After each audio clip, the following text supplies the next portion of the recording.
Peristiwa G30S.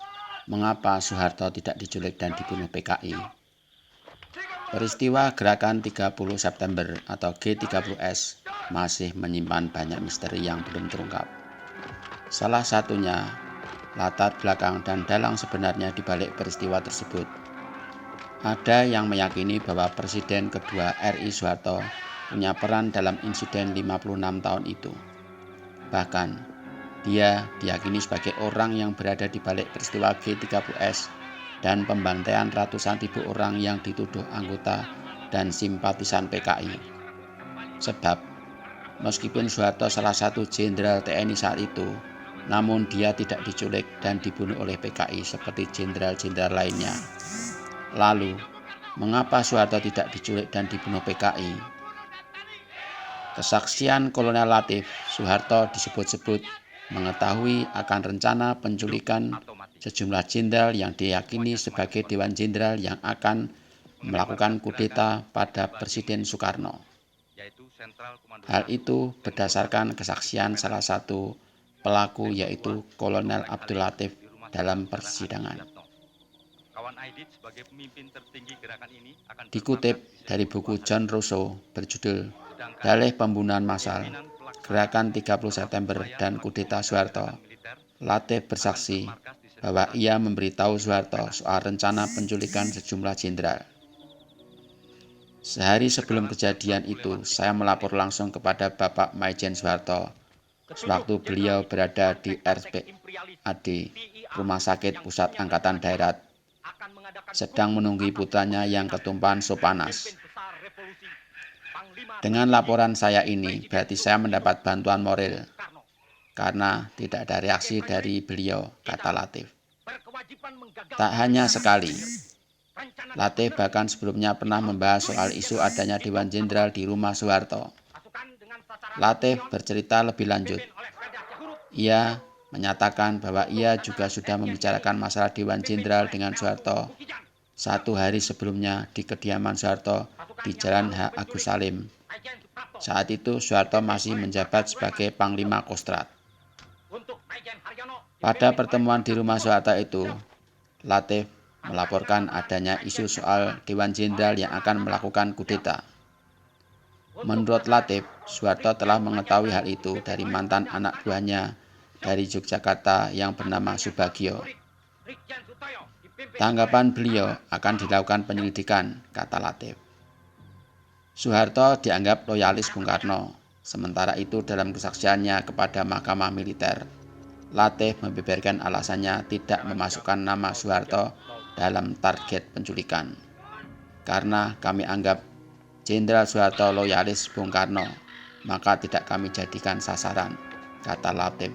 Seperti dikutip dari buku Gerakan 30 September, Pelaku, Pahlawan, dan Petualang tahun 2010. Tidak cuma itu, Latif bahkan melapor ke Maijen Soeharto yang kala itu menjabat sebagai Panglima Komando Strategis Angkatan Darat. Langkah ini dilakukan Latif setelah laporannya tidak ditanggapi oleh Pangdam Jaya Maijen Umar Wirahadi Kusuma dan Pangdam Brawijaya Maijen Basuki Rahmat.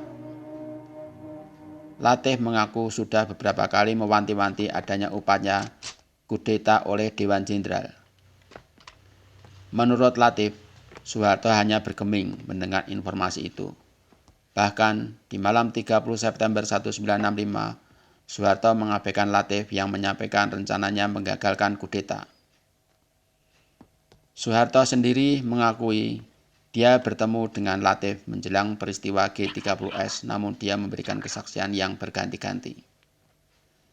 Jawaban Soeharto dalam wawancara dengan media Jerman Der Spiegel pada 19 Juni 1970, Soeharto mengaku ditemui di RSPAD Gatot Subroto oleh Latif pada malam 30 September 1965. Soeharto tengah menjaga anak bungsunya Utomo Mandala Putra alias Tommy yang dirawat karena luka bakar akibat ketumpahan sop panas. Namun, katanya Latif tidak memberi informasi apa-apa, malah akan membunuhnya saat itu juga. Dia justru akan membunuh saya. Tapi karena saya berada di tempat umum, dia mengurungkan niat jahatnya itu, kata Soeharto. Namun dalam autobiografinya Soeharto, pikiran, ucapan, dan tindakan saya tahun 1988, Soeharto mengaku hanya melihat Latif dari kejauhan dan tak sempat berinteraksi. Super Semar. Soeharto menjadi pahlawan setelah ramainya G30 SPKI dianggap sebagai dalang. Sementara itu, Soekarno tidak melakukan apa-apa. Masyarakat sipil, mahasiswa, dibantu tentara, menggelar berbagai demonstrasi besar-besaran, menuntut PKI dibubarkan dan ekonomi diperbaiki. Buntut dari peristiwa G30 SPKI adalah pada 11 Maret 1966.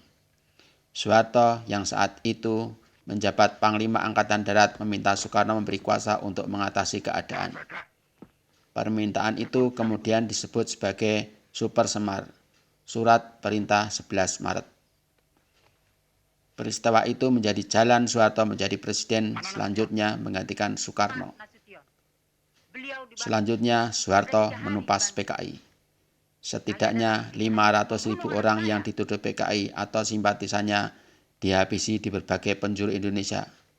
Ada juga yang dipenjara selama puluhan tahun seperti Latif yang merasa dikhianati oleh Soeharto. Jadi, siapa yang sebenarnya telah mengakibatkan terbunuhnya para jenderal tersebut? Saya telah memberi laporan lebih dulu kepada Jenderal Soeharto, atau Jenderal Soeharto yang sudah menerima laporan tetapi tidak berbuat apa-apa, kata Latif dalam kesaksiannya. Dia juga mengatakan sama sekali tidak ada langkah-langkah untuk menambah penjagaan. Sebaliknya, setelah peristiwa G30 SPKI meletus, selain menghantam G30S dan juga membantai ribuan rakyat yang sama sekali tidak apa-apa, mereka bertiga, Soeharto, Umar Wirahadikusuma, dan Basuki Rahmat kemudian malahan bersama-sama menggulingkan pemerintahan Presiden Soekarno, ujar Latif. Seputar peristiwa peristiwa G30S PKI itu sendiri, awalnya dipicu dari kabar adanya sekelompok Dewan Jenderal yang hendak mengkudeta Presiden Soekarno. Peter Kasenda dalam buku Kematian DNID dan Kejatuhan PKI tahun 2016 menulis, PKI mendapat informasi ini dari rekan mereka di militer yang merupakan simpatisan PKI. Militer saat itu terbelah menjadi beberapa fraksi yang saling memperebutkan pengaruh dan kekuasaan. Ada sebagian kecil yang simpatisan terhadap PKI. PKI adalah salah satu partai yang cukup diperhitungkan saat itu. Kader-kadernya menduduki kursi dewan dan kursi pejabat.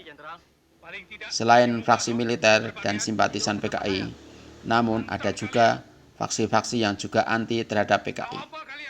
Ada militer yang setia pada Bung Karno dan ada yang tidak.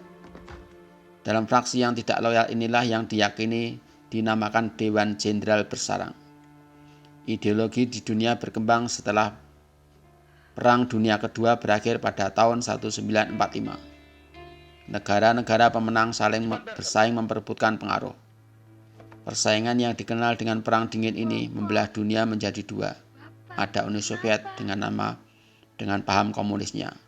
Lalu ada Amerika Serikat dengan paham kapitalisnya.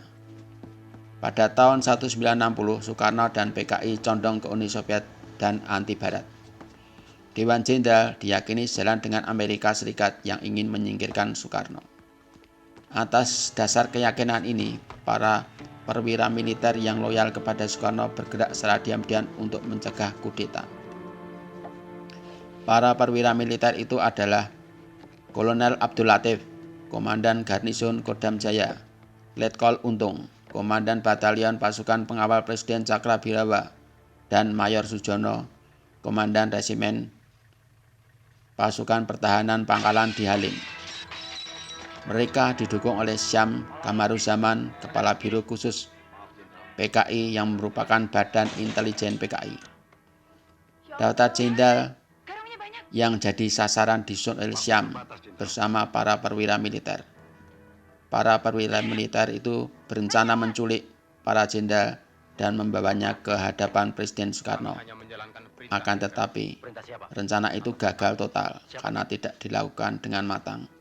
Para jenderal malah dibunuh dan dimasukkan ke lubang buaya. Sumber kompas.com, Nibras Nada, Nailufar, editor Nibras Nada, Nailufar. Jalan.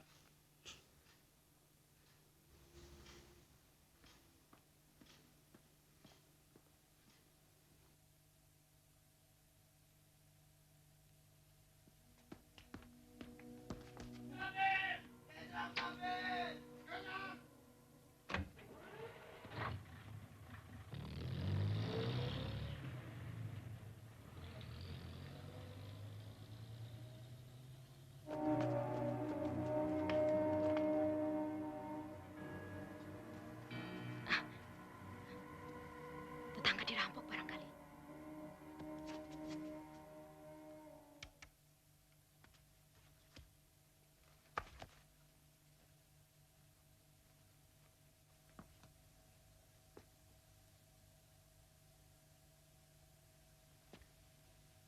Siapa itu? Cakra.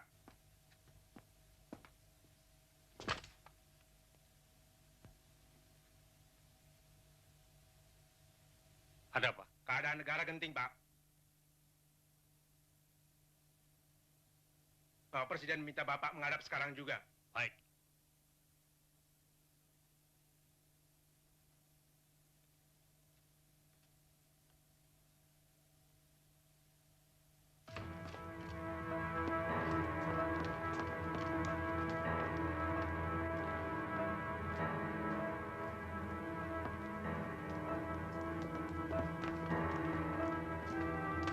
Loh, kenapa ikut masuk? Mana surat perintah?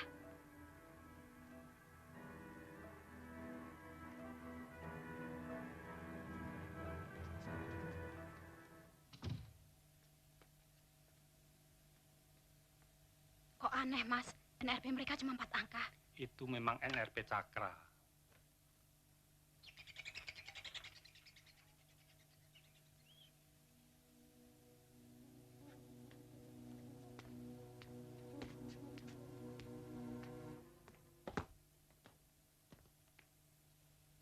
Kamu Yanto ya?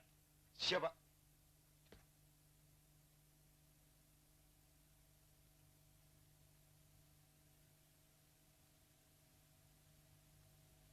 Coba hubungi Pak Yani, Bu.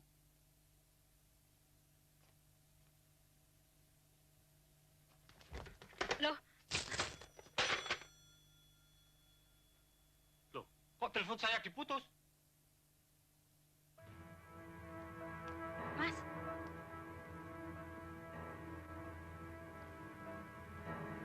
Kalau begitu, saya pasti sedang difitnah. Bapak Presiden menunggu, Jenderal. Situasi gawat, Jenderal. Bapak Presiden menunggu di istana. Kalau begitu, tunggu sebentar. Saya berpakaian segera. Tidak usah, Jenderal.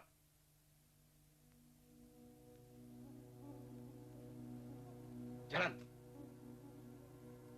Jalan, Jenderal.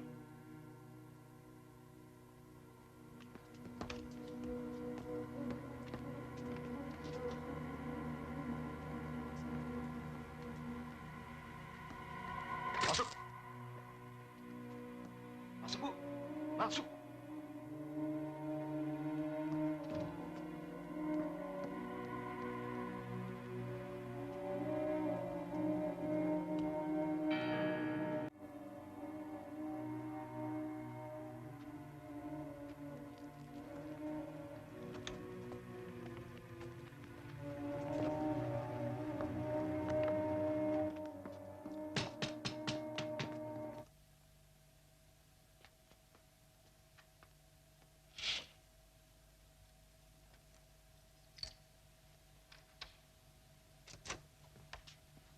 Malam, Bu. malam. Ada apa Kami diperintahkan untuk membawa Bapak menghadap Presiden. sekarang? Ya, sekarang. Tunggu sebentar, Bapak masih tidur.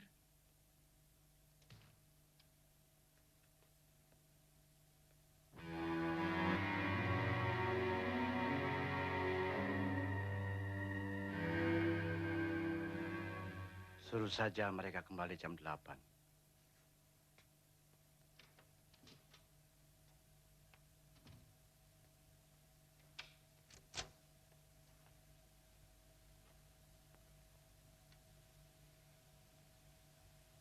Bapak bilang nanti saja kembali jam 8. Tidak bisa, Bu. Keadaan genting. Sekarang juga Bapak harus berangkat. Kami harus membawa Bapak sekarang. Kalau begitu, sebentar.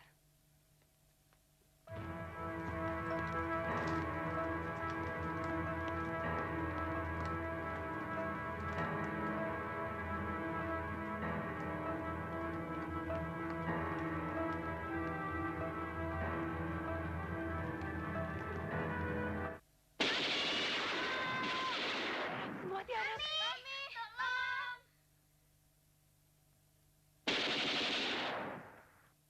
Tolong. Aduh! Kakak! Maling! Kakak! Maling!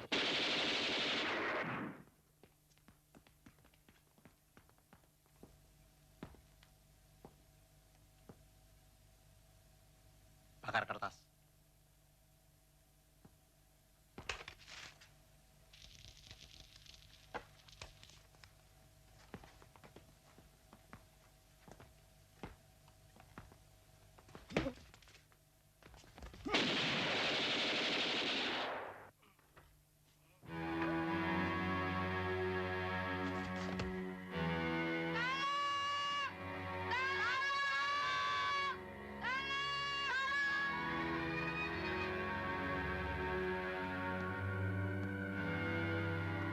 Bawa keluar.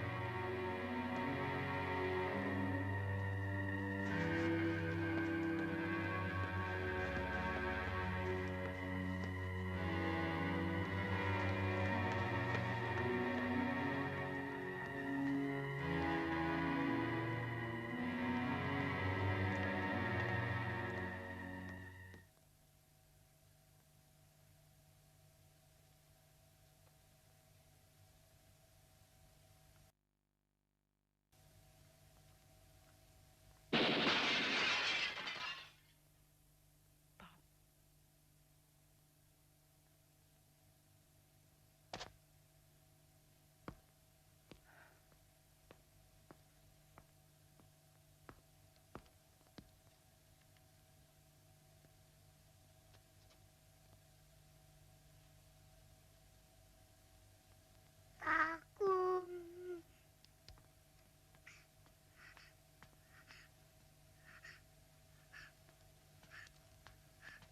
Papi.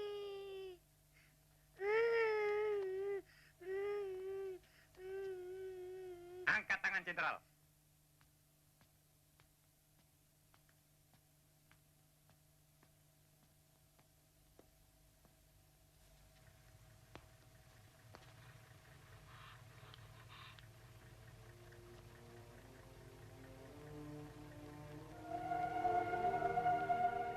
Ayo cepat, Jenderal. Kita habis waktu.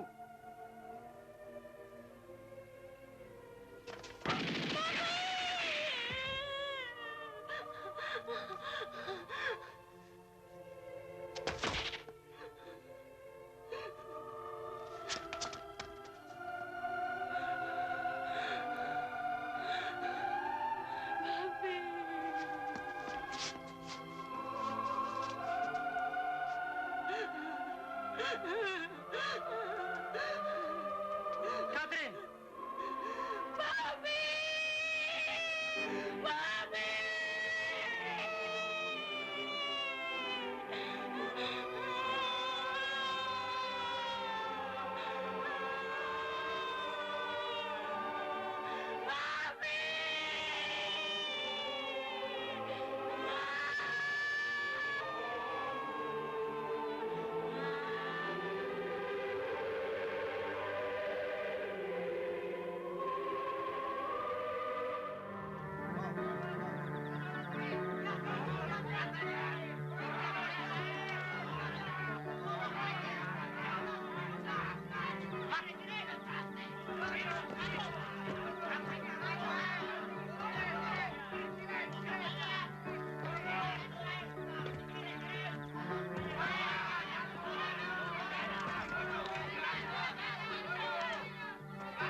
4 orang masih dalam keadaan hidup, sedangkan 3 orang diperkirakan sudah mati.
Jenderal, kita tidak punya banyak waktu. Dengar baik-baik. Ini ada surat pernyataan tentang Dewan Jenderal. Tekan! Ayo tekan! Akui situ anggota Dewan Jenderal. Akui Dewan Jenderal itu ada. Situ juga tekan. Cepat tekan. Ayo tekan. Tekan.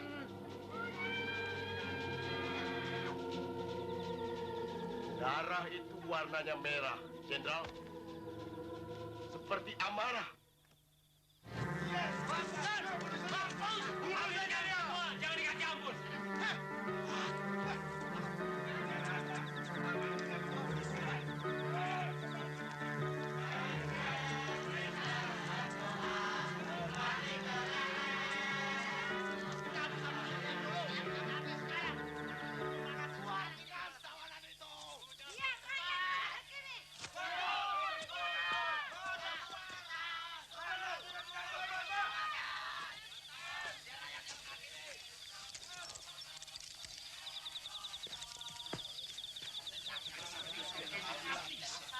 Penderitaan itu pedih, Jenderal.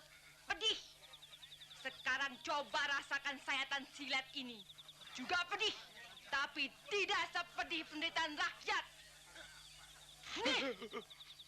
Saya orangnya pelan, tapi pasti. Belum juga mau bicara. Bicara! Ayo bicara. Tidak mau. Mati ini, baik. Siksaan neraka ini belum dimulai, Jenderal. Jangan. Bukan main wanginya minyak wangi Jenderal. Begitu harum sehingga mengalahkan Bung Amis darah sendiri. Masih tutup mulut. Tekan. Tekan. Tekan. Ayo tekan. Mana Nasution? Jawab. Mana? Ayo jawab. Masih terus bungkam. Bungkam. Bungkam. Ayo. Terus bungkam. Bicara. Jangan banyak pertanyaan, Pak. Jangan, kawan. Sampai sini kita selesai semuanya.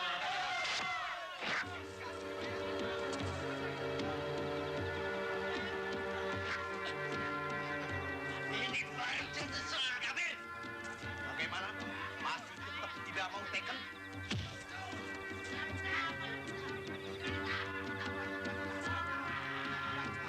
Saya bisa injek sampai mampus, Jenderal. Teken!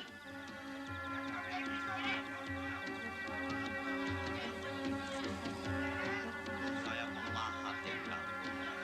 Sekarang saya akan memahat muka Jenderal. Habisin saja itu. Banyak. Bunuh dia. Tiga. Bunuh. Bunuh. Apa ini? Sekali lagi, Jenderal. Silakan teken surat pernyataan ini. Atau Arit yang akan berbicara. Silakan. Sekarang Arit akan bicara. Arit ini Arit tumpul, Jenderal. Sekarang mata Jenderal akan menikmati karat. Nih, Mutiara!